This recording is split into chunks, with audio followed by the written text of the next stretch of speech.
They say rivers keep secrets, but in Orofino, Idaho, one secret refused to stay buried. When divers lowered their sonar scanners into Lake Dent in the summer of 2020, the screen lit up with the shape of something man-made resting 30 meters below the surface. As the mud cleared, a metal frame emerged, the outline of a long-forgotten Ford country squire. When it was raised, the crowd fell silent. Inside, the remains of a teenage girl sat still, buckled into the driver's seat, her coat faded to a deep rust red. The name stitched onto a water-damaged student card read, Grace Halloway. 50 years earlier, she had vanished in a snowstorm. Dinner was still steaming on her family's table when her bicycle disappeared from Dent Bridge Road. No blood, no footprints, no struggle, only the red coat that everyone in town remembered. The blizzard came, the river froze, and Orofino learned to live with a question that time refused to answer. So what truly happened on that frozen evening in 1970? Did the icy Clearwater River claim her? Or did someone else decide she would never make it home? And who drove that brown station wagon seen by the bridge, the one that vanished the same night she did? If you want to uncover the truth behind these questions, like this video, subscribe to Unscripted Tales, and turn on the bell icon so you never miss an episode. Tell us in the comments which city you are watching this cold case from, and help this story reach 5,000 likes so we can continue our journey through the shadows of Orofino. The storm begins. February 1970. A blizzard drapes the Pine Hills in white silence, and the Clearwater River moves slow and heavy beneath a veil of fog. The lights of Orofino flicker behind curtains of snow. At the Red Owl gas station, a clerk remembers the warmth of a teenage smile and the dull click of a soda bottle on the counter. Outside, the girl in the red coat mounts her bicycle, her wheels whispering against the ice as she pedals toward Dent Bridge. Downriver, a father pulls on his coat, calling her name into the wind, and a mother waits at a table where dinner cools untouched. In minutes, the snow will swallow the road, and Grace Halloway will vanish into the storm. The winter air around Orofino carried a heavy stillness that evening, a quiet that came before a storm. Thick fog drifted from the Clearwater River, clinging to rooftops and pine trees that bent under the slow fall of snow. The scent of wood smoke hung in the air as the town prepared for a blizzard that the radio said would close the roads before nightfall. The school bell had rung early that afternoon, releasing a rush of students hurrying home with their heads ducked into scarves, their boots crunching on ice. Laughter echoed for a moment, then faded into the wind. One by one, the lights in the classrooms went dark. Grace Halloway was the last to leave the building. She paused by her locker, slipping a worn notebook into her faded canvas backpack. Outside, her bicycle waited under a dusting of snow. She brushed the seat clean with one gloved hand and fastened the strap of her red wool coat. It was bright against the gray world, the kind of red that drew every eye. Around her neck was a gray scarf, and strands of her long brown hair lifted in the cold breeze. She adjusted her scarf, mounted her bike, and began the familiar ride along the riverside road toward home. It was the same route she took every day, past the pine woods and down the slope where the river glimmered darkly through the fog. The snow deepened as she reached the edge of town. A few lamps flickered outside the Red Owl gas station, their yellow light hazy through the flakes. Inside, the clerk Earl Dawson leaned on the counter, rubbing his hands near a small heater. He remembered her coming in with a shy smile, cheeks red from the cold, placing a bottle of soda on the counter. She exchanged a few coins, thanked him softly, and turned to leave. Dawson said he warned her that a storm was moving fast, that she should hurry home. She smiled again, lifted the soda, and stepped out into the snow. Her bicycle tires made a faint, dry sound as she pedaled away, the red coat flickering through the gray air until it vanished into the distance. A few miles away, a long-haul truck driver named Charlie Bowers was heading toward town. His headlights cut through the fog near Dent Bridge, and through the swirl of snow he caught sight of a figure. A girl stood by her bicycle at the roadside, bending as if to fix her shoe. The red coat was impossible to miss. Nearby, parked on the shoulder, was a light brown station wagon idling in the dark. He slowed, thinking perhaps the car was offering help. The girl looked up, the driver stayed inside, and the truck rolled past into the storm. Bowers remembered that image clearly for the rest of his life. As night began to settle over Orofino, the streets emptied. Windows glowed faintly behind drawn curtains. Snow fell thicker, and the sound of the river below the bridge turned slow and deep. The red coat was gone, the bicycle tracks already filling with snow. In the small house at the end of Riverside Street, a mother waited by the table watching the clock, while a father stood by the door listening to the wind. Somewhere between the gas station and Dent Bridge, the world had closed around a 17-year-old girl, and no one yet knew that Orofino's quiet night was about to become a lifetime of questions. The storm deepened quickly over Orofino that night. Snow blanketed the roofs and gathered in thick ridges along the roadside fences. Inside the Halloway house, the clock ticked louder with each passing minute. The dinner on the table had gone cold. Steam long vanished into the air. Grace's mother stood by the window, staring into the storm as if she could find her daughter's red coat somewhere in the falling snow. Her hands trembled slightly as she lifted the telephone receiver from the wall. The rotary clicks echoed through the quiet room while her husband paced the floor near the doorway, his boots still wet from searching the yard. When the voice answered on the other end, her words came slowly, catching between breaths. "My daughter has not come home yet. Please help us." The call was transferred to Sheriff Dale Harper. He was sitting alone in his small office above the town's general store when the phone rang. Papers fluttered on his desk from a draft slipping through the cracked window. It had been years since Orofino had seen a missing person report, especially one made after dark. Harper listened carefully, jotting a few notes, then reached for his coat and flashlight. He stepped outside where the wind bit through the seams of his gloves and the siren of his patrol car cut through the silent streets. Snow glinted under the red and blue lights as he drove toward Riverside Street. When he arrived, the Halloway house was dim except for the lamp over the kitchen table. Grace's mother stood near the phone, eyes red from worry, while her father sat by the window staring out at the snow. Harper spoke softly, trying to sound steady. "How long since you last saw her?" The father looked up, voice rough from the cold. "Since sunset. She rides her bike home from school every day, never late." Harper nodded, writing it down, then promised calmly, "We will find her." Within an hour, he gathered a small team. 2 patrol officers, a volunteer rescue worker, and a few neighbors answered the call despite the storm.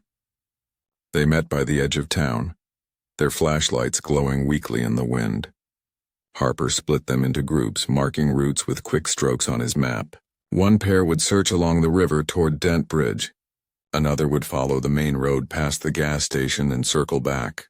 The rest would sweep the narrow forest paths behind the school.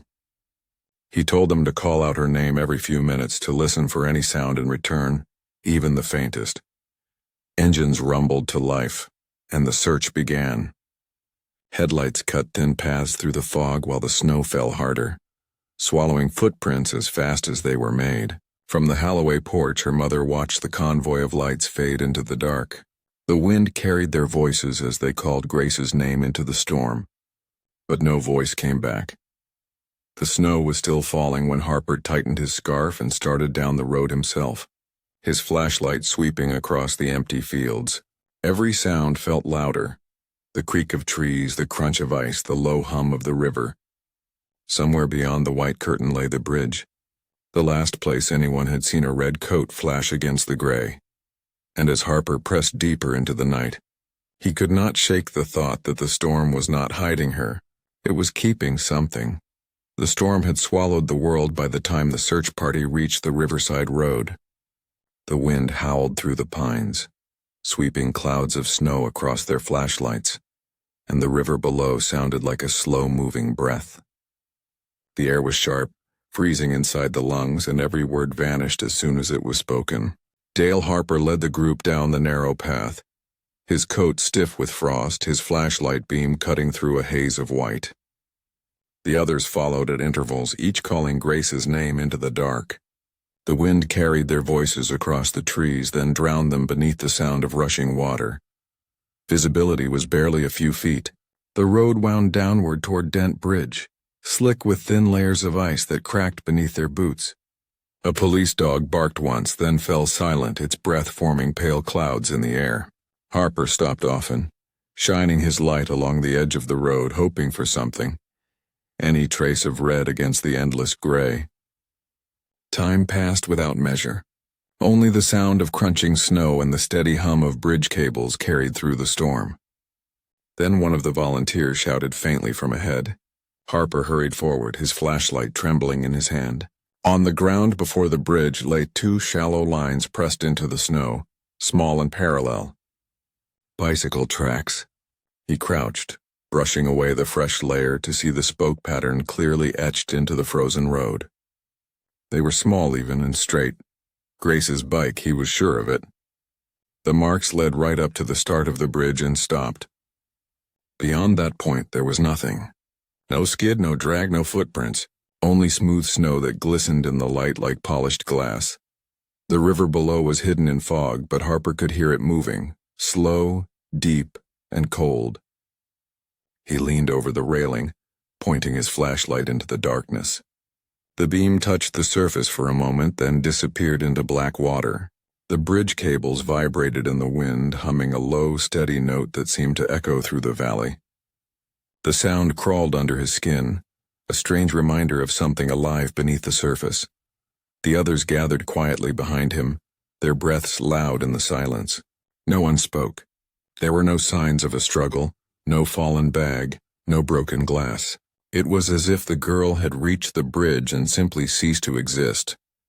Harper stood motionless, snow collecting on his hat and shoulders until one of the officers whispered that the storm was worsening. The wind had picked up again, erasing the faint tracks they had found. Harper nodded slowly, his face unreadable. "We stop here. We will return when the light comes. It is too dangerous to continue." His words carried no comfort, only the weight of uncertainty. The group turned back, flashlights bobbing through the storm, fading one by one into the forest. Harper stayed a little longer at the railing, staring into the blackness below. The river gave nothing back. He finally turned away, his boots crunching over fresh snow, the hum of the bridge following him like a whisper. That night, as the storm raged on and the lights of Orofino flickered in the distance, Harper knew the river was keeping its secret. What he could not know was how long it would choose to keep it. The storm eased just before dawn. The sky turned a pale silver, and the snow that had fallen all night began to settle into stillness. The pine trees along the river were heavy with frost, their branches hanging low as the first light crept across the valley. Dale Harper had not slept. He sat behind the wheel of his patrol car, staring through the windshield as the wipers cleared thin streaks of ice. When the clock on the dashboard struck 6, he turned the key and the engine coughed to life. The tires crunched against frozen ground as he drove back toward Dent Bridge. The road was quiet except for the occasional moan of the wind through the trees. A few of the same volunteers from the night before had already gathered near the bridge, their breath forming white clouds in the morning air. They huddled beside a small fire made from pine branches, their faces pale and drawn. Harper stepped out, his boots sinking into the half-melted snow. The air carried the smell of wet metal and damp earth. The bridge stretched ahead, glinting faintly under the weak sunlight. He walked to the same spot where the search had stopped the night before. The snow had thinned just enough to expose patches of mud and gravel. Harper moved slowly along the railing, sweeping his flashlight even though daylight had returned. His eyes caught something beneath the bridge's edge, a dull flash of gray among the slush. He crouched down and scraped away the ice with his gloved hand. The shape grew clearer, a bicycle frame half buried in the drift. The front wheel was bent sharply inward, the green paint chipped and coated with mud. "Here," he called out, his voice steady but low. Two men ran over, helping him pull the bike free. The tires were stiff with ice, the seat dusted in snow, and a thin film of moss clung to the metal as if it had been dragged along the ground. Harper turned it over carefully. No blood, no torn fabric, just mud packed between the spokes and a broken reflector dangling from the rear fender. He brushed the handlebar, feeling how cold the steel was, almost as if it had frozen mid-motion. It had fallen or been placed there. He could not tell which. A few meters away, something else caught his eye.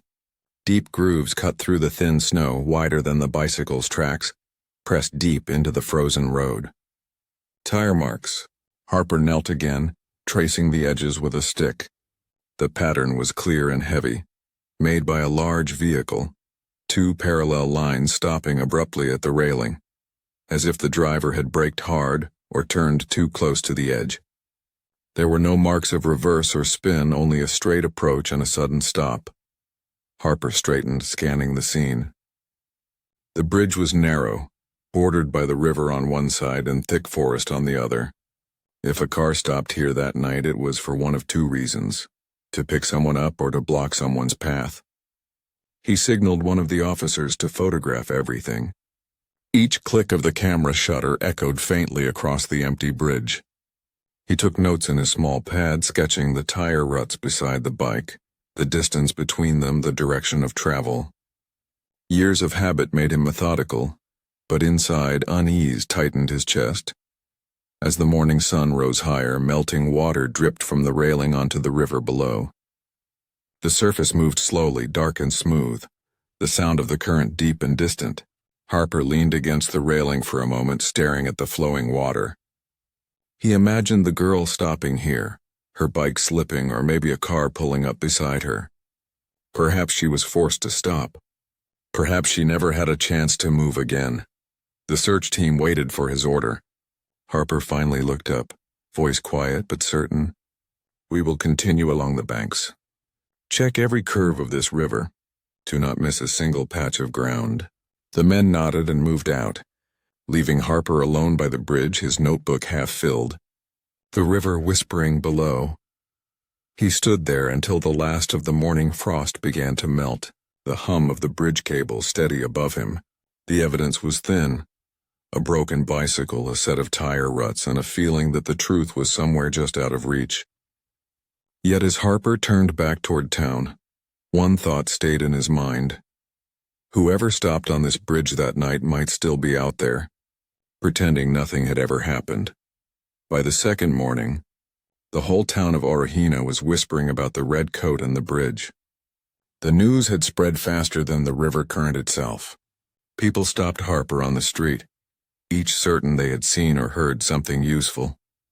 He listened to all of them, but his focus stayed on two men, the gas station clerk Earl Dawson and the truck driver Charlie Bowers. They were the last known people to have seen Grace Halloway alive. Harper met Earl first, inside the Red Owl gas station where the faint smell of fuel and old coffee lingered in the air.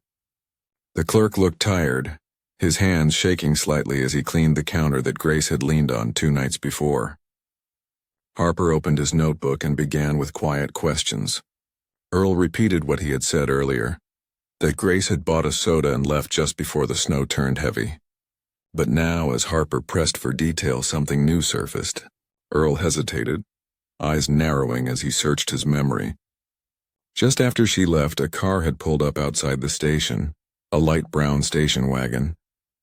The driver had not come inside, but the headlights had stayed on for a long moment, pointed toward the road Grace had taken. Then the car rolled away in the same direction. Earl said he had thought nothing of it that night. Now his voice wavered as he added, maybe that was not a coincidence. Harper thanked him, leaving his card on the counter before driving toward the freight yard to meet Charlie Bowers.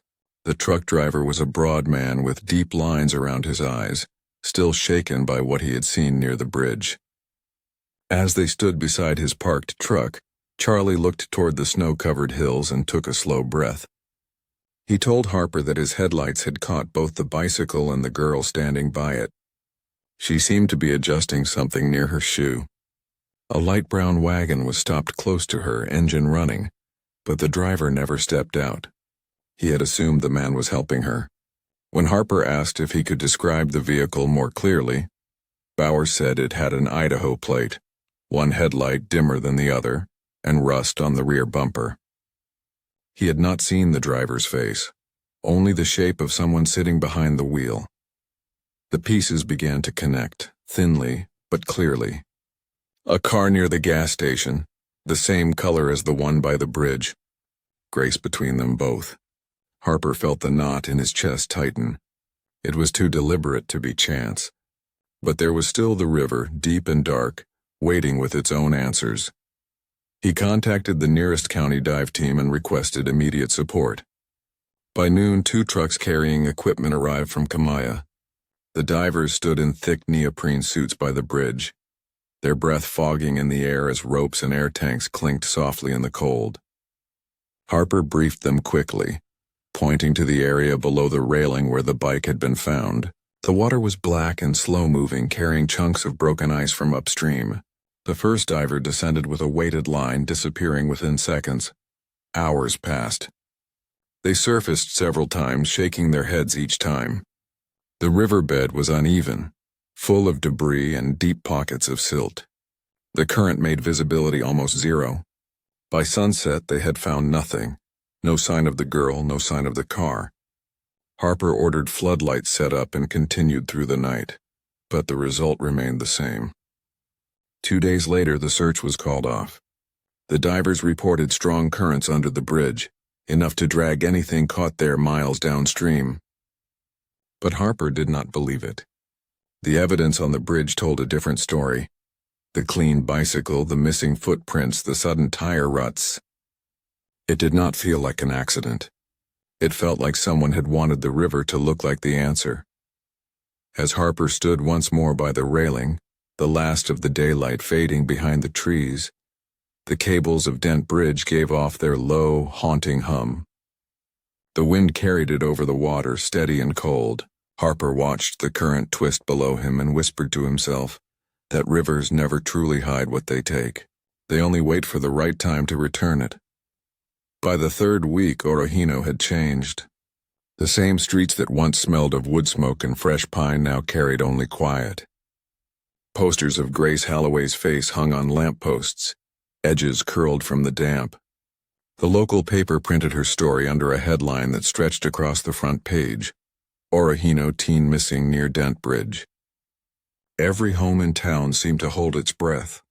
Parents kept children closer, and doors that had never been locked before were bolted every night. The Red Owl gas station saw fewer customers.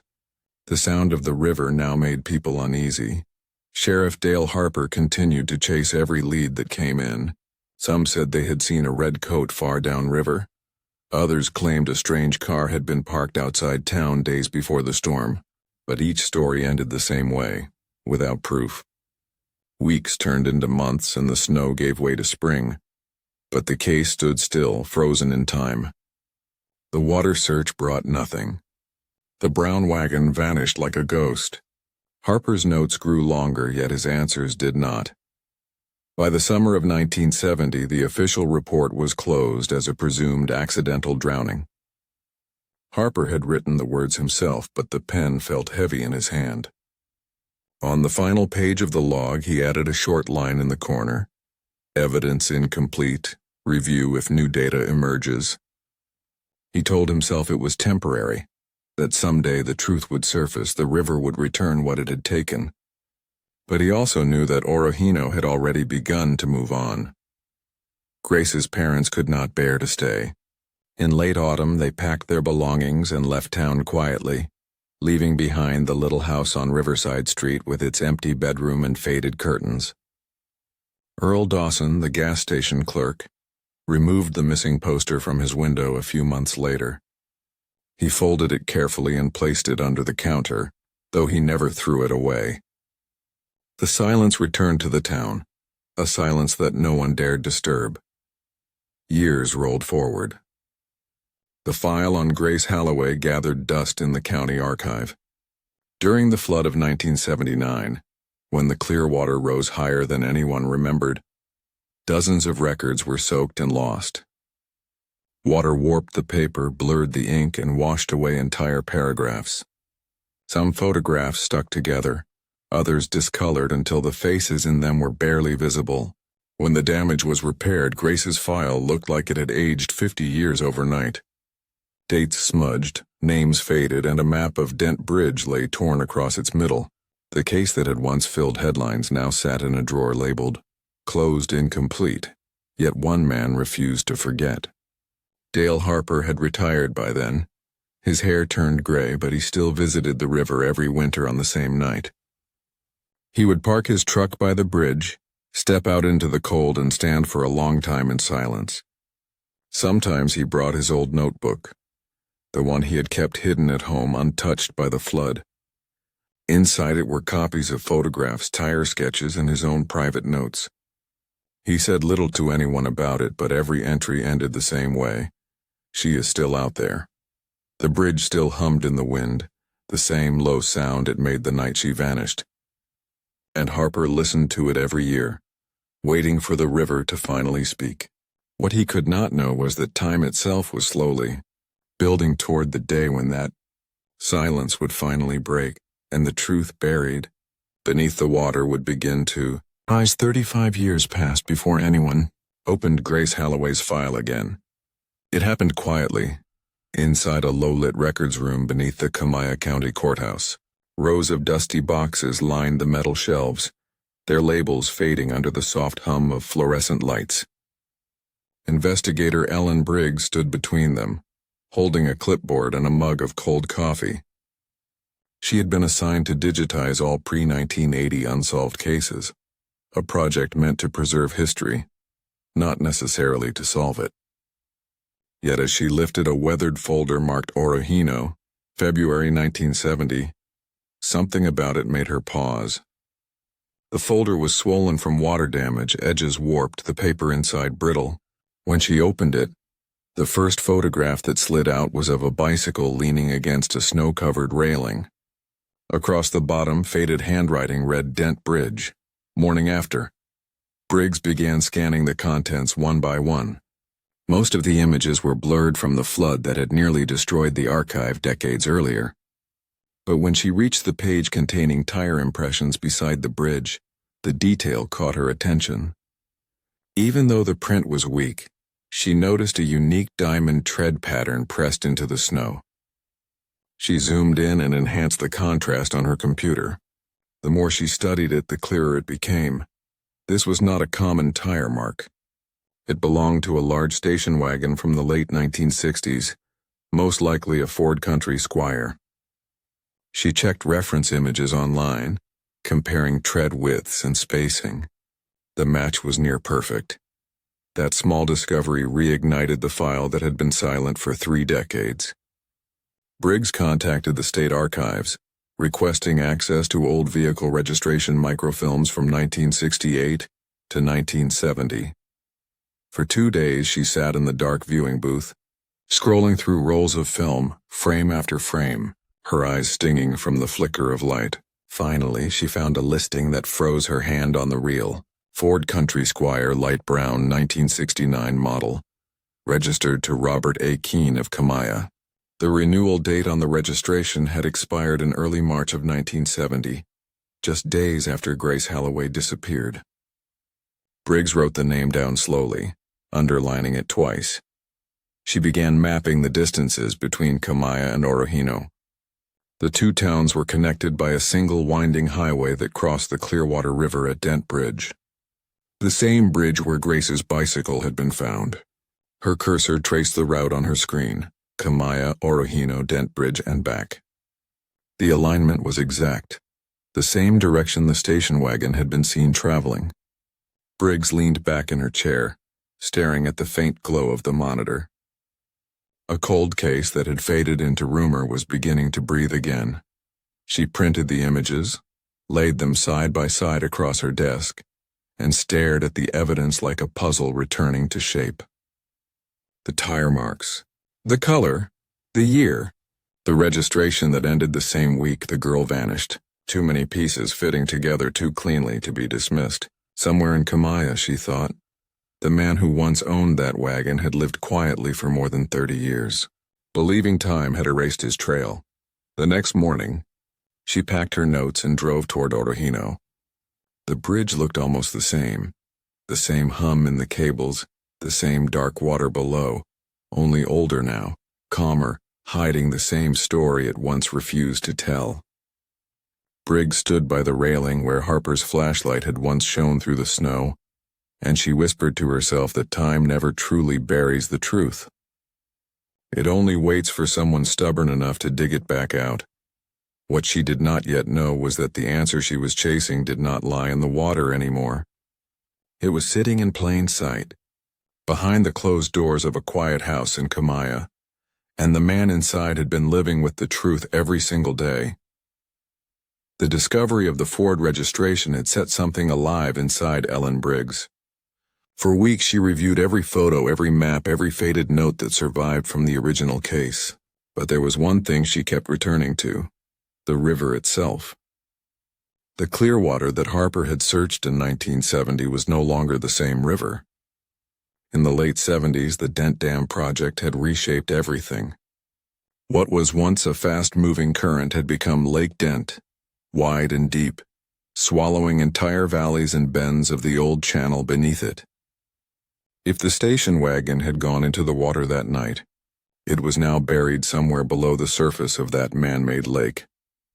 Briggs laid two maps side by side on her desk, the first drawn in 1970, showing the original riverbed winding sharply below the bridge, and the second showing the modern bathymetry of Lake Dent. She began tracing the two lines together, matching the bridge, the shoreline, the drop in elevation. Near the area downstream of Dent Bridge, she noticed something that the old search could never have reached: a pocket of depth where the lake bed dropped abruptly, nearly twice as deep as any zone searched before. It was a forgotten trench, formed when the new lake flooded the valley. No diver in Harper's day could have explored that far down. The thought made her pulse quicken. She turned to her files, checking the notes from the 1970 dive logs. The maximum depth recorded had been only 30 feet. The unscanned area she was now looking at sank more than 100. A perfect hiding place, dark, cold, and untouched for 35 years. That evening she drove to a small farmhouse outside Orofino, where Dale Harper now lived in quiet retirement. He opened the door with the same sharp gaze he once carried in uniform, though time had softened his voice. When Briggs explained what she had found, his eyes drifted toward the framed photograph of the bridge that still hung on his wall.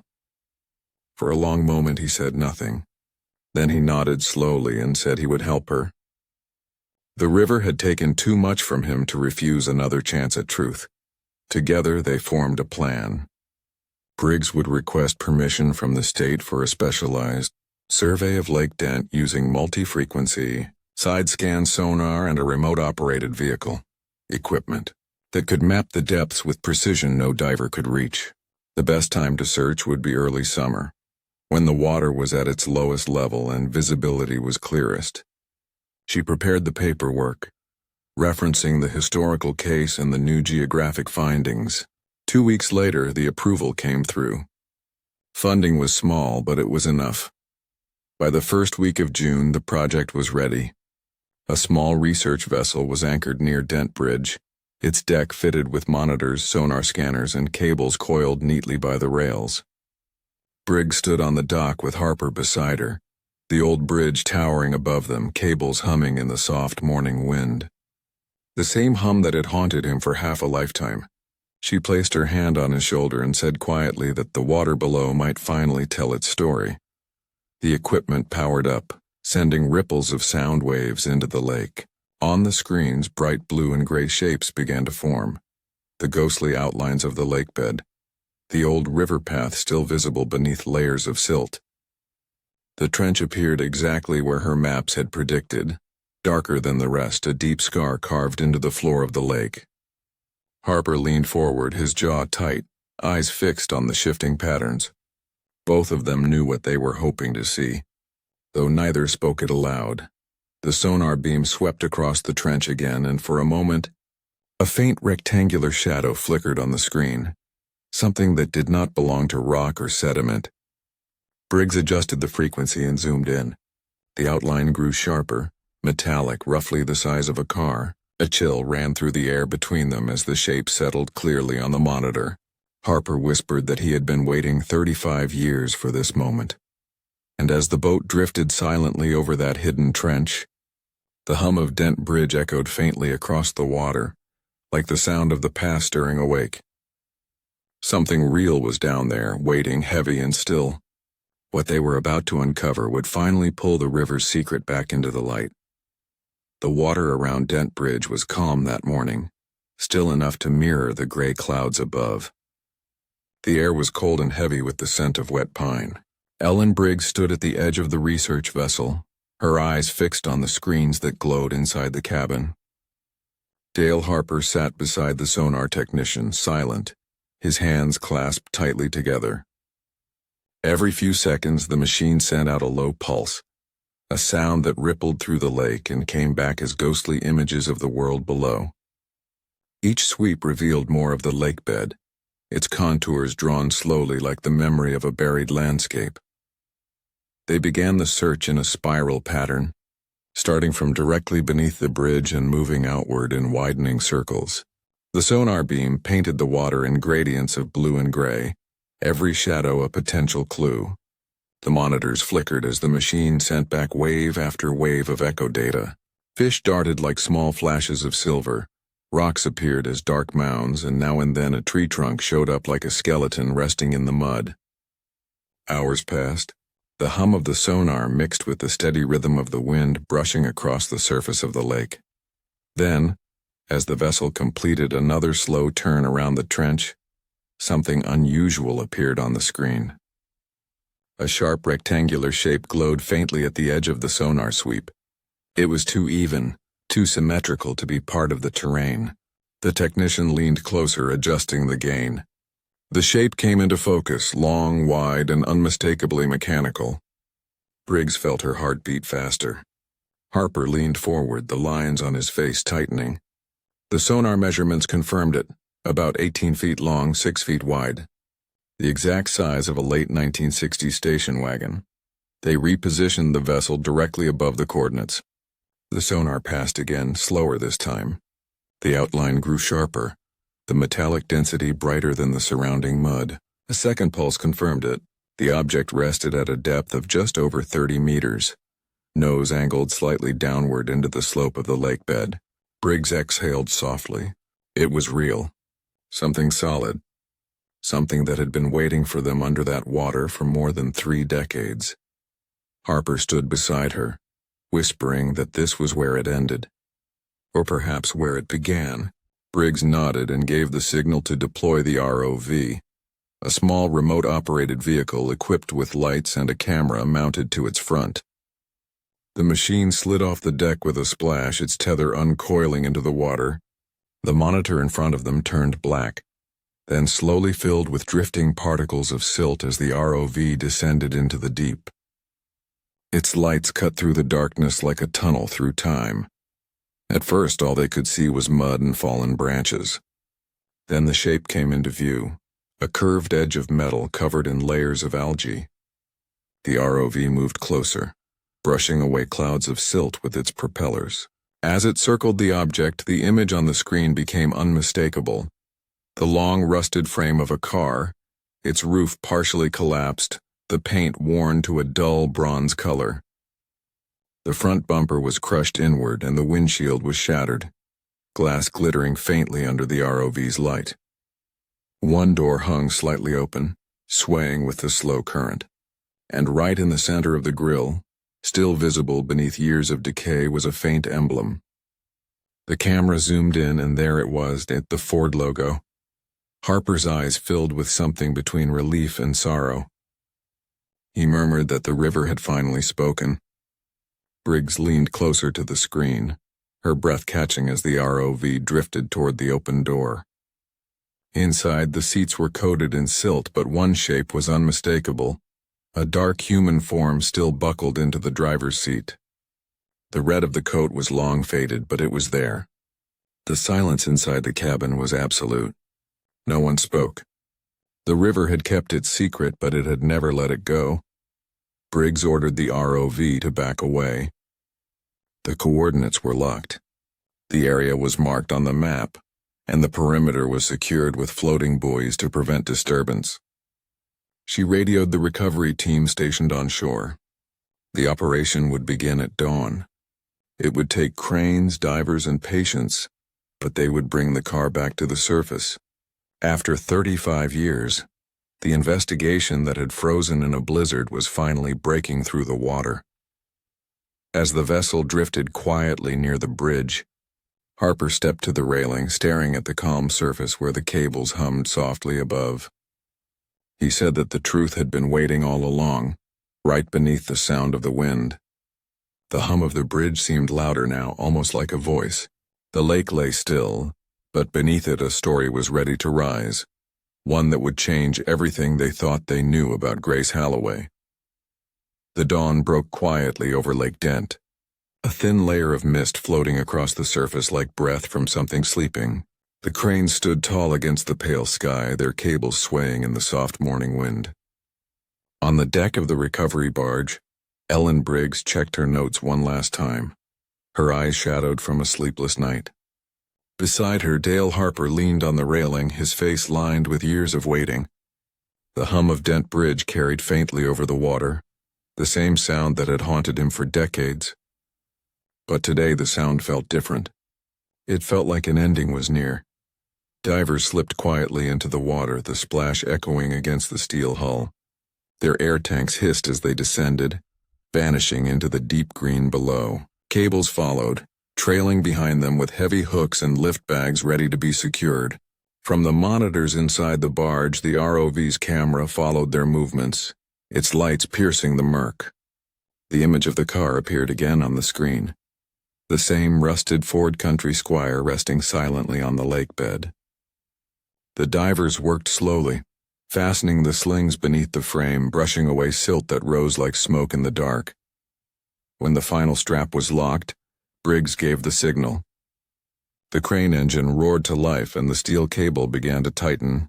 The water trembled as the car shifted slightly, the mud clinging to it like hands that did not want to let go. Inch by inch, the old Ford lifted free from the bottom. Its wheels dangled, dripping dark water, its windows shattered from pressure. The crowd that had gathered on shore fell silent as the rusted shape broke through the surface for the first time in 35 years. Water poured from its doors in heavy streams, splashing across the deck as the crane swung it gently over the barge.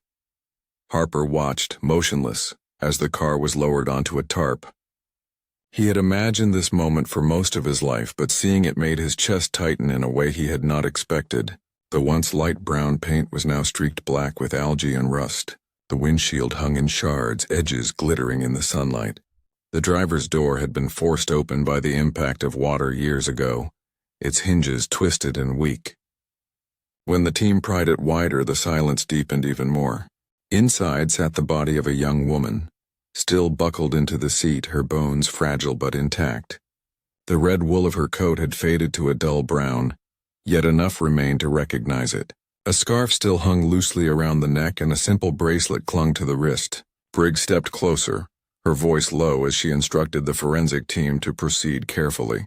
They placed evidence tags and took photographs while the air filled with the quiet hum of camera shutters.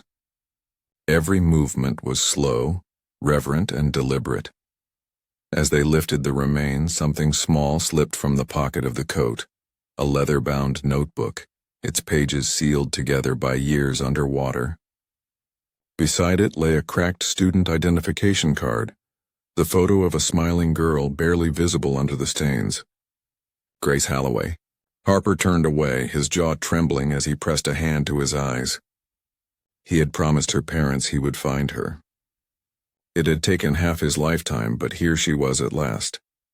From the passenger side, another object was found lodged between the seat cushions, a movie ticket stub, worn but legible enough to read. Le One Cinema. The date printed on it matched the weekend before she vanished. Briggs stared at it for a long moment. A movie ticket was ordinary, but the timing made it something more. a clue to the last normal evening of a life that had ended in silence. By mid-afternoon, the evidence team had sealed and labeled every item. The car was wrapped in a tarp and prepared for transport to the forensic facility in Kamaya. Briggs signed the recovery log while Harper stood by the edge of the barge, looking out at the still water. He said softly that the river had never wanted to keep her. It had only been waiting for someone to listen. As the barge engine started and the crane's cables rattled in the wind, Briggs knew that what they had found beneath the water was only the beginning. Because for every answer the river had given, it had left behind a new question. One written not in snow this time, but in rust, silence, and the faint outline of a name they were about to trace back to the living. The car arrived at the Kamaya forensic facility under heavy rain, the tarp glistening under the lights as it was rolled inside the hangar-like lab. The smell of lake water and rust still clung to it, mixing with the faint odor of cleaning chemicals. Investigators moved quietly, setting up cameras and marking the evidence grid across the floor. Ellen Briggs stood with her notepad pressed against her chest while Dale Harper watched from behind the glass, his reflection faint against the window. They both knew this was the moment when science would begin to speak for the river. Dr. Miriam Cole, the lead forensic pathologist, began her work early the next morning. The body was laid on the steel examination table, fragile and pale from years underwater. Each movement was careful, respectful, and exact. Dr. Cole's voice was steady as she dictated her findings, her words echoing softly through the sterile room. The clothing was catalogued first: red wool coat, gray scarf, water damage consistent with long-term submersion. Then came the physical analysis. The bones of the face showed a distinct fracture across the frontal ridge, just above the right brow. It was a clean break, the kind caused by a single blunt impact. She noted that the wound had occurred before death. Grace Halloway had been alive when it happened, but unconscious soon after. Dr. Cole continued, her tone calm but firm. There was no sign of defensive injury, no evidence of a fall from height. Water found within the lung tissue showed clear drowning, but it had occurred after the head trauma. The body had not fought for air. It had simply gone still. The official cause of death was listed as drowning secondary to head injury. The implication was clear. The girl had been struck, rendered unconscious, then placed inside the car before it entered the water. A tragic accident no longer seemed likely. This was an act meant to hide something. Meanwhile, the mechanical inspection was underway in the adjoining bay. Randall Pierce, an experienced automotive forensic examiner, worked methodically around the old Ford Country Squire. Years of corrosion had eaten through much of the body, but enough detail remained to tell a story. The first thing he noticed was the position of the gear shifter, neutral. The parking brake was completely disengaged. The rear bumper carried a dent that matched the height of another vehicle's front end. Someone had struck the car from behind just hard enough to send it rolling forward. The front of the vehicle showed no resistance marks, no skid lines on the tires. It had not been driven into the lake. It had been pushed. Pierce explained that the open driver's door, found ajar underwater, fit the pattern of a controlled submersion. When the car rolled down the incline, the pressure of water forced the door wider, flooding the interior quickly and pulling the vehicle nose first to the bottom. The impact marks along the fender confirmed it had hit the slope, not a vertical drop. The way it rested on the lake bed told him everything. This was not an accident. It was a cover-up designed to look like one. Briggs listened in silence as both reports came together. She could see it forming clearly now. The sequence of events that winter night in 1970. A blow to the head, an unconscious girl, a car pushed off the bridge, a river swallowing the evidence. Harper stood beside her, eyes closed for a moment, the weight of decades finally taking form in facts and figures. All the theories he had carried for half a lifetime were now confirmed by the cold, steady language of science. When Dr. Cole finished her summary, she placed her pen down gently and looked at Briggs through the observation window. Her words were simple but final. This was not a river accident. It was deliberate concealment. Someone had gone to great lengths to make Grace disappear. Briggs took a deep breath and turned to Harper. The truth had finally taken shape, but one name still lingered at the edge of her thoughts. The one written on that 1969 registration, Robert A. Keene. Somewhere in the quiet town of Kamaya, a man who once owned this car had lived his life as if nothing had ever happened. Now the evidence sitting under these lights was about to change that forever. The next morning the investigation shifted from the laboratory to the records office. Rain fell steady against the wide glass windows of the Kamaya precinct, as Ellen Briggs carried a folder of photographs into the evidence room. Inside it was the key to the next step, the vehicle identification number, stamped faintly into the rusted frame of the Ford Country Squire. The corrosion had nearly erased it, but under careful light and digital enhancement the numbers began to emerge one by one. Each character slowly revealed itself from the brown metal, and together they formed a complete sequence, a fingerprint that would either confirm or destroy the theory tying the car to Robert A. Keene. Briggs sent the number to the State Vehicle Registry Archives for verification. Hours passed as she waited, the steady tick of the wall clock marking each moment. When the call finally came through, the result was clear. The VIN matched perfectly with a 1969 Ford Country Squire registered to Robert A. Keene, Kamaya, Idaho. The file also noted the exact color, light brown, and the expiration date of the registration. It had expired on March 2, 1970. Less than 2 weeks after Grace Halloway disappeared, the confirmation hit Briggs like a weight.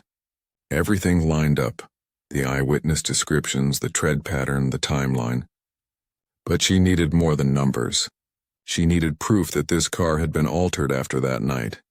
Something that would show intent. That evidence came from an unexpected place. While cross-referencing old business licenses, Briggs came across a name that appeared in several vehicle repair logs from 1970. Lyle Corrin, owner of Corrin's Garage, a small repair shop that had closed in the early 80s. The building still stood at the edge of Kamaya, its windows dusty, the sign half peeled. She located Corrin's son, now an old man living nearby who kept the original ledgers stored in boxes inside his basement. The books were thick with dust and yellowed pages, each one filled with handwritten entries from decades past.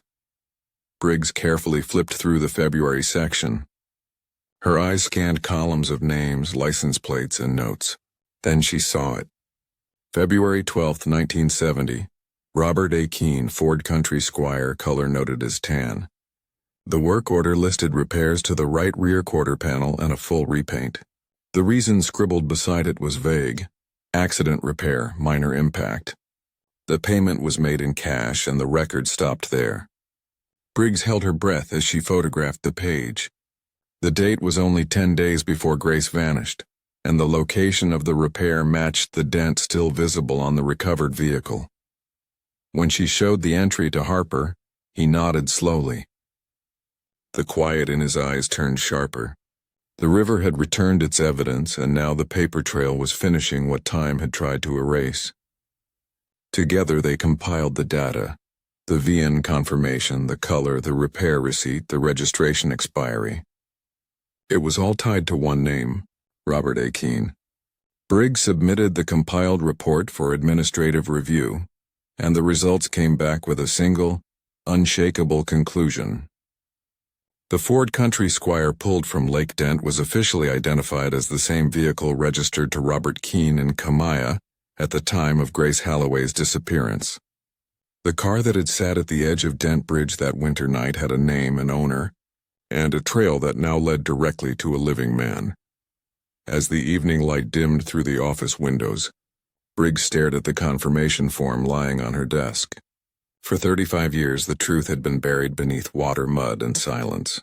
But now it had risen all the way back to the surface, and it pointed straight toward a quiet house at the end of a Kamaya street, where a man named Robert Keene had been living his life as if none of it had ever happened. The rain had eased when Ellen Briggs and Dale Harper pulled up outside a quiet house on the edge of Kamaya. It was an older neighborhood, lined with elm trees that bent slightly under the wind. The home itself looked ordinary. Trimmed hedges, faded paint, and a small wind chime that turned softly in the breeze. But behind that door lived the man whose name had sat buried in a file for 35 years, Robert A. Keene. Briggs carried her folder close, the pages inside holding every piece of proof they had gathered. The VIN match, the repair receipt, the registration record, and the photographs of the rusted Ford that had slept beneath Lake Dent. Harper stood beside her, his expression quiet but alert. He had spent half his life waiting for this moment. Briggs knocked gently, and a moment later the door opened.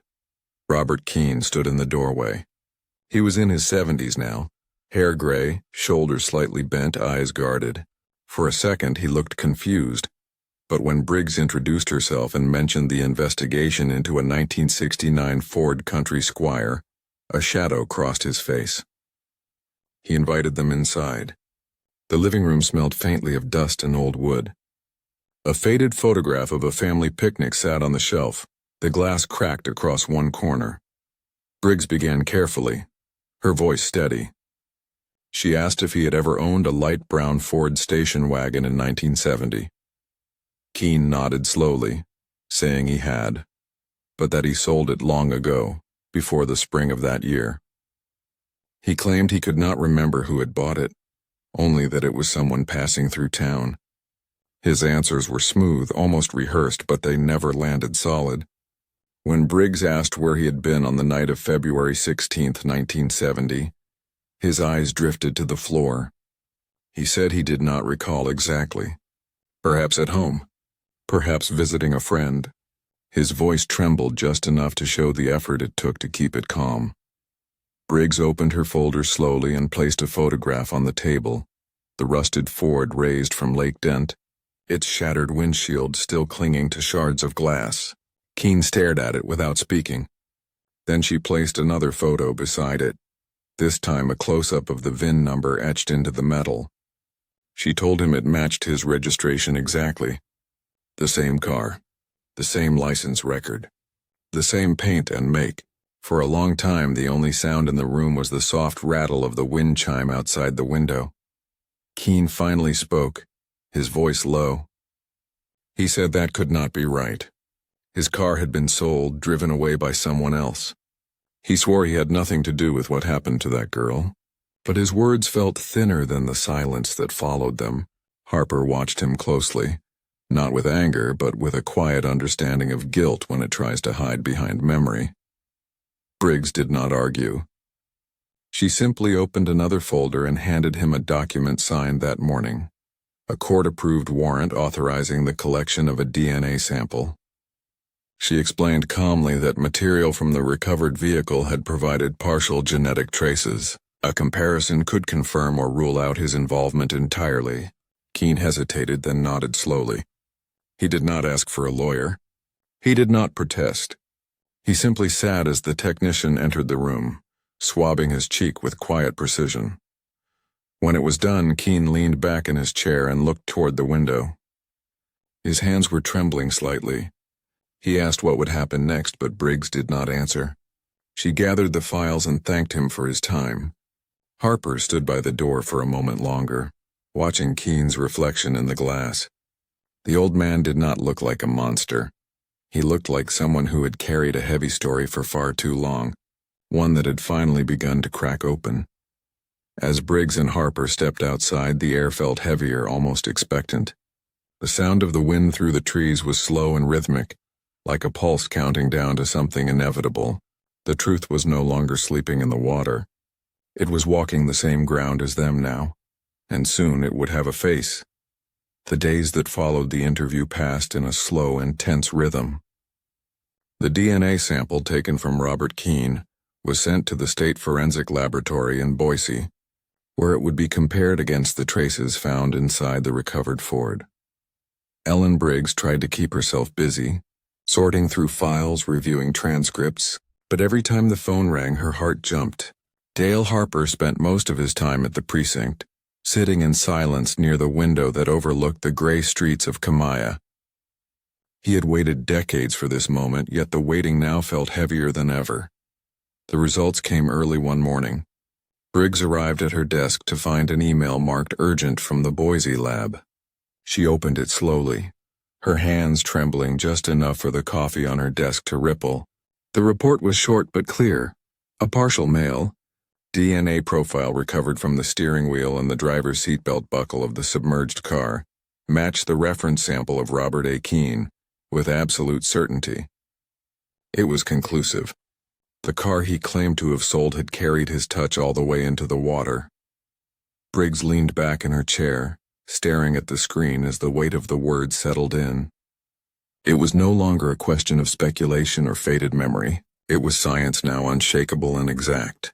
Harper entered the office moments later, his coat damp from the rain outside. She turned the monitor toward him silently. He read the result twice, then placed a hand over his mouth. For a long moment he said nothing. His eyes, tired and heavy, glistened with something like both relief and sorrow. He whispered that after 35 years, the river had finally pointed to a name. By noon, Briggs had looped in the county prosecutor, Daniel Learard, a man known for his calm precision and firm sense of justice. In the small meeting room, the three of them laid out the chain of evidence: the recovered car, the verified VN, the repair record, the autopsy findings, and now the DNA match. It was enough to formally move forward. The prosecutor leaned over the table, tapping the file with his pen, and said that it was time to bring Keene back in. This time not for a friendly conversation, but for a formal questioning under a criminal investigation. Briggs nodded, though the feeling in her chest was not victory. It was the quiet ache that always came when a truth finally surfaced. The understanding that no matter how deep justice ran, it could never undo what the water had taken. Harper looked out the window, his reflection caught in the glass like a ghost from another time. He said softly that the silence of Orofino was finally breaking. That afternoon the call went out. A warrant was prepared. Officers were briefed. And as the evening settled over Kamaya, the air felt charged, almost electric, as if the town itself knew that a secret long buried was about to be pulled into the light. Somewhere beyond the quiet neighborhoods and swaying trees, Robert Keene sat alone in his house, unaware that the truth he had hidden beneath a river was about to come knocking on his door once again. The morning broke with a heavy stillness over Kamaya. Clouds hung low and a light drizzle brushed against the streets as two unmarked vehicles rolled quietly toward a small house at the edge of town. Inside the lead car, Ellen Briggs sat with the signed arrest warrant in her hand. The black ink of Robert Keene's name seemed to press through the paper, sharp and final. In the passenger seat beside her, Dale Harper looked out the window, his expression unreadable. After so many years, the search that began on a frozen bridge was ending at the door of this modest house. The convoy stopped at the curb. Officers stepped out, boots crunching softly on the wet gravel. Briggs approached the front porch first, her badge glinting under the pale light. She knocked firmly once, then again. Inside there was a pause, the faint sound of movement, a chair scraping the floor. The door opened slowly. Robert Keene stood there, his face drawn and pale as if he had been expecting them all along. His eyes flicked from Briggs to Harper, then down to the folded paper in her hand. She read the warrant aloud in a calm, steady voice. He nodded faintly, offering no resistance as the cuffs were placed around his wrists. The living room was small, dimly lit, and lined with shelves stacked with old boxes and books. A faint hum of an old refrigerator filled the silence. While one officer escorted Keene to the waiting car, Briggs and Harper began the search with two evidence technicians documenting every item. They moved carefully, scanning the room inch by inch, opening drawers and cabinets that smelled of dust and old paper. In the corner of a wooden cabinet wrapped inside a faded newspaper, Briggs found a small stack of clippings. The headlines were yellowed but still legible. Missing girl from Orofino. Dent Bridge search expands, river may hold clues. Each one had been cut out precisely, edges even, some with small pencil notes in the margins. Tucked beneath them was a black and white photograph of Dent Bridge taken from the same angle as the one in the original police file. Harper froze when he saw it. The photo was old, grainy, but the handwriting on the back was recent. One single line. She was there. On a nearby shelf, another discovery stopped them both cold. Inside a small wooden box were personal mementos. A piece of fabric, deep red in color and frayed along one side, its texture identical to the wool of Grace's recovered coat. Next to it lay a folded piece of paper, pressed flat and brittle from age. When Briggs unfolded it, she found a movie ticket stub, identical to the one recovered from the Ford's passenger seat. Lewin Cinema, same date, same film. The silence in the room thickened. Harper looked down at the items and exhaled slowly. It was no longer the evidence of a man who had once owned a car. It was the collection of someone who had kept a memory alive, perhaps out of guilt, perhaps out of fear. The evidence team continued cataloging, every item sealed, photographed, and logged. By the time they were done, the list filled several pages. Photographs, articles, the red fabric, the ticket stub, the handwritten note, and fragments of correspondence dated from the early 70s. Each item carried a piece of a story that Keene had tried to bury along with the car.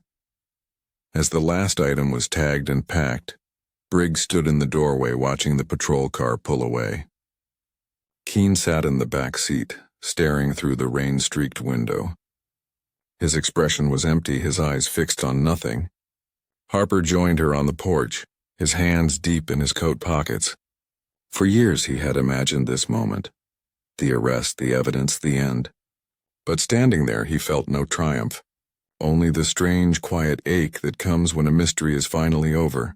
But its shadow still lingers. The official charges were filed before sunset. Manslaughter and evidence tampering. The paperwork moved quickly, the story spreading across local news within hours. The same bridge that had once echoed with the hum of unanswered questions was now linked to a name, a face, and a crime. As the lights of the patrol car disappeared down the street, Briggs closed her notebook slowly. She knew the story was not done, because behind those calm eyes, behind that silence, Robert Keene still carried the one thing that no report could capture, the truth about what really happened on that cold February night at Dent Bridge. The small interview room inside, the Kamaya station, was silent except for the soft hum of the recorder on the table. A single lamp cast a circle of light over the gray surface where a file lay open, thick with pages, photographs, and reports. Ellen Briggs sat across from Robert Keene, her voice steady, her hands calm but deliberate. Dale Harper stood near the wall, arms crossed, eyes fixed on the man who had haunted the margins of his career for more than 3 decades. The air in the room felt heavy, as though even the walls were waiting to hear what he would finally say. Keene looked older than his years, his shoulders slightly bent, his hands resting on the table, palms open. For several minutes he said nothing, his eyes darting from the folder to the small red light on the recorder. Briggs began gently, reminding him that the session was being recorded, that this was his chance to explain what had happened all those years ago. She spoke without pressure, but her tone left no room for evasion. She laid a photograph of Grace Halloway on the table, a school portrait, her smile faint and distant. Keene's gaze flickered toward it and his lips pressed tight. He began to speak in a quiet, uneven voice. He said he had known Grace, though not well. She was the daughter of a family friend. He had given her rides a few times when she was walking home from school. It was always innocent, he claimed, just small talk and short drives. That night, he said, he had been driving along the riverside road when he saw her walking her bicycle in the snow. She looked cold, so he stopped to offer her a ride. At first she refused, but then the snow grew heavier and she accepted. Inside the car they talked about the weather, about school, about nothing of importance. Then something changed. His voice caught as he tried to describe it. A disagreement, a misunderstanding, an argument that rose too quickly. She wanted to get out, he said. He stopped the car near Dent Bridge. Keene paused, breathing slowly, his fingers trembling against the tabletop. He said Grace stepped out of the car and he followed to try to calm her down. The road was slick with ice. She turned toward him angry, stepped back and slipped. He described the sound of her head hitting the ground, a hollow crack that silenced everything. He said he froze, his breath caught in his chest as she lay still on the snow. He knelt beside her, shook her shoulder, but she did not respond. Panic took hold. He said he thought she was dead. He did not know what to do. The snow was falling harder, the road empty. He was afraid. He said he lifted her into the front seat of the car, still limp, her coat brushing against his arm. He fastened the seatbelt because it felt wrong to let her fall. He sat behind the wheel, staring at the river, the bridge cables humming above him like a warning. Then, in his own words, something inside him broke. He stepped out, left the car in neutral, released the brake and pushed from the rear. The car began to roll forward slowly, the tires crunching over the snow. He said he wanted it to look like an accident, wanted the river to take her so no one would know what had happened. The headlights disappeared into the fog, followed by the splash that ended everything. Briggs listened without interrupting. When he finished, she leaned forward slightly and asked if he had known she was still alive when the car went into the water. His eyes filled with tears and he whispered that he did not know. Harper stepped closer, his voice low but firm. He told Keene that the autopsy proved she had drowned while unconscious, that she might have lived if he had called for help. The silence that followed was unbearable. Keene pressed his face into his hands, shaking. Briggs summarized his statement carefully for the record, aligning every word with the physical evidence. The head injury matching the fall, the neutral gear, the open door, the rear dent on the bumper. Every piece of the puzzle now fit into place. Harper stood in the corner, staring at the table where the photograph of Grace still lay. His voice softened as he said that fear may have driven Keene that night, but fear does not bury the truth for half a century. It only delays the moment when it demands to be heard. Keene nodded weakly, his voice barely audible as he said he had heard that truth in his own mind every night for 35 years. He said he had tried to move on, but the sound of water against metal had never left him. Briggs turned off the recorder, ending the session. The red light blinked out, leaving the room quiet again. As they escorted Keene from the room, Harper looked down at the folder on the table, his hand brushing over Grace's photograph one last time. The case that had begun in snow and silence was finally telling its story, piece by piece. But beyond the confession and the evidence, one final question still lingered: whether the law would see fear as remorse, or guilt as something far deeper. The reconstruction began 3 days after the interrogation. In a small lab at the Kamaya Forensic Center, investigators and engineers gathered around a large projection screen, glowing with digital models of Dent Bridge and the Riverside Road. Ellen Briggs stood at the front beside Randall Pierce, the mechanical examiner who had inspected the Ford Country Squire. The room smelled faintly of metal polish and warm electronics. It was here that they would rebuild every second of that winter night, piece by piece, until there were no shadows left between truth and proof. Using topographic data from 1970 and modern 3D scans, a software simulation reconstructed the slope leading from the bridge to the water. The model showed the exact incline, the distance, and the weight of the vehicle. When the digital car was placed in neutral and released, it rolled forward precisely as Keene had described. The program measured the required push, just a short, firm shove from behind. Enough to send the car gliding down the snow-covered road, over the lip of the bank and into the river below. The trajectory matched perfectly with the car's resting angle on the lake bed. Pierce presented the mechanical evidence next. He displayed photographs of the door hinges and lock assemblies recovered from the vehicle. Each hinge had bent outward, consistent with the force of water rushing in as the car sank nose first. The timing of water ingress was calculated down to seconds. The front cabin would have flooded within 20. The pressure would have pinned the door open, drawing the vehicle deeper until it came to rest in the silt. There were no brake marks on the original bridge approach, no sign of wheel resistance. Everything confirmed deliberate release, not accidental loss of control. Then came the chemical findings. The lab had tested traces of sediment from inside the Ford and compared them to soil samples from the bridge and the riverbank. The match proved that the car had entered the water from that exact spot, never transported or towed. Additional swabs from the steering wheel and seatbelt were retested. The partial male DNA profile once again matched Robert Keene. On the passenger side, fibers of red wool identical to Grace's coat were found embedded in the seat buckle. Every layer of evidence tied back to the same place, the same moment, and the same man. Finally, the team overlaid the simulation with the physical timeline. The blow to Grace's head occurred near the roadside. Her fall, as Keene had described, matched the fracture pattern. The car's movement, the door's open angle, the lack of skid marks all mirrored his confession. Only one conclusion could be drawn. Grace had not died by accident. She had died because her unconscious body was placed in a car that was then pushed into the river, not an act of rage, not an act of intent to kill, but a deliberate act to hide the truth. When the report was finalized, Briggs stood by the window watching the afternoon light fade over the hills of Kamaya. She had read hundreds of case files before, but none had felt like this one.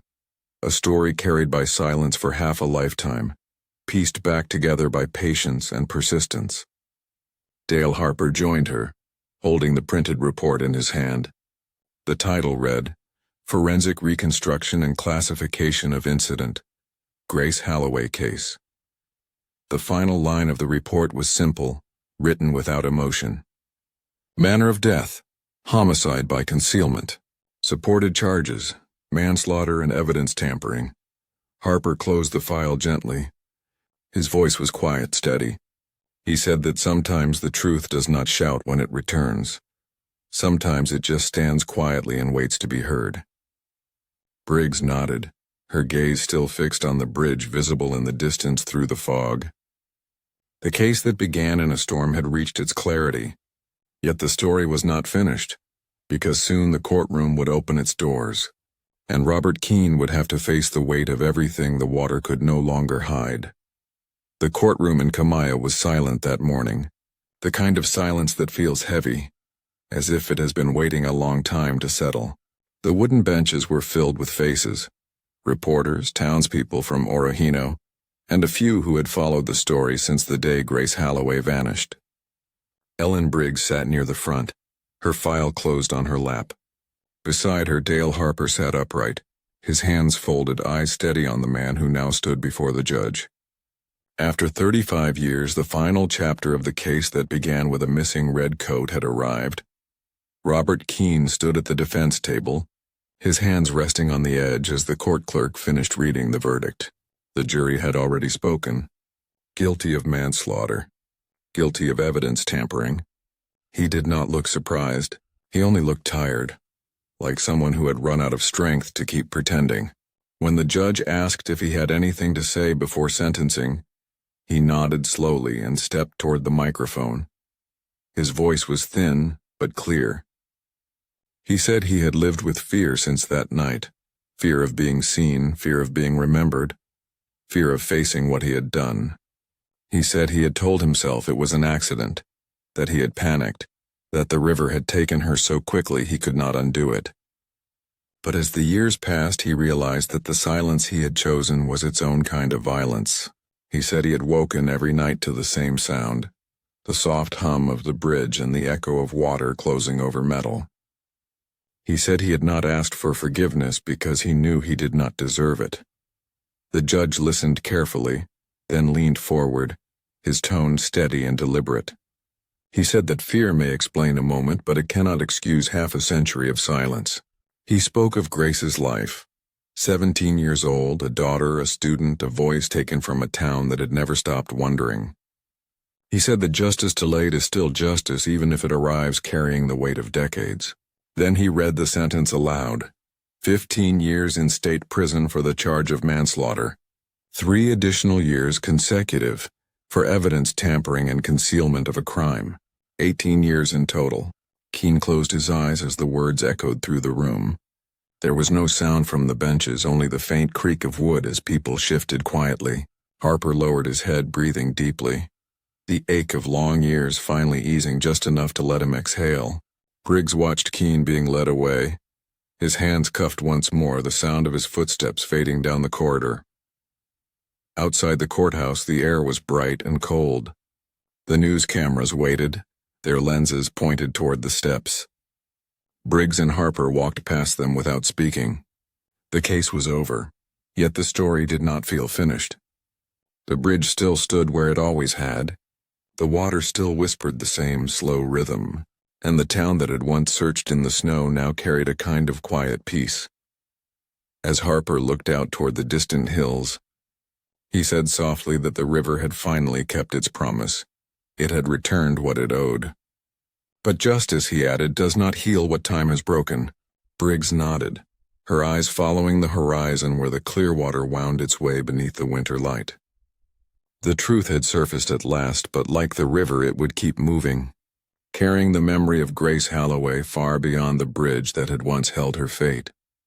The first light of spring touched the hills of Orofino as the town gathered by the edge of Dent Bridge. The air was still, the river calm beneath the wooden beams, the same water that had once swallowed every trace of truth. But today, it did not feel like a place of loss. It felt like a place that was finally breathing again. A small ceremony was held near the bridge railing. Grace Halloway's remains, now laid to rest after 35 silent years, were reinterred in the little town she had called home. A white stone marker bore her name and the year she vanished, surrounded by wildflowers that had already begun to bloom. The hum of the bridge cables blended softly with the sound of the wind through the pine trees, a sound that seemed almost like a whisper of peace. Ellen Briggs stood beside Dale Harper as the crowd slowly thinned. Neither spoke for a long time. They watched the river flow, its surface reflecting the soft morning light. Harper's eyes were distant, carrying both relief and grief. He said quietly that truth does not always come when we want it, but it always comes when it must. Briggs nodded, her gaze fixed on the ripples below. She said that every case leaves a shadow, but sometimes that shadow becomes a reminder of why people like them keep searching. The old sheriff smiled faintly, the kind of smile that holds both sadness and peace. He said he could finally rest now, knowing that Grace had come home. For him, the hum of Dent Bridge no longer sounded like a warning. It sounded like closure. Briggs placed a small bouquet of red flowers on the railing, the same color as the coat Grace had worn on that frozen night so long ago. The petals fluttered once in the wind before settling against the metal. She looked down at the water and thought about how it had taken a river, a machine and a stubborn will to bring one forgotten girl's story back to the world. Technology had traced what memory had lost, but it was conscience and persistence that had made the difference.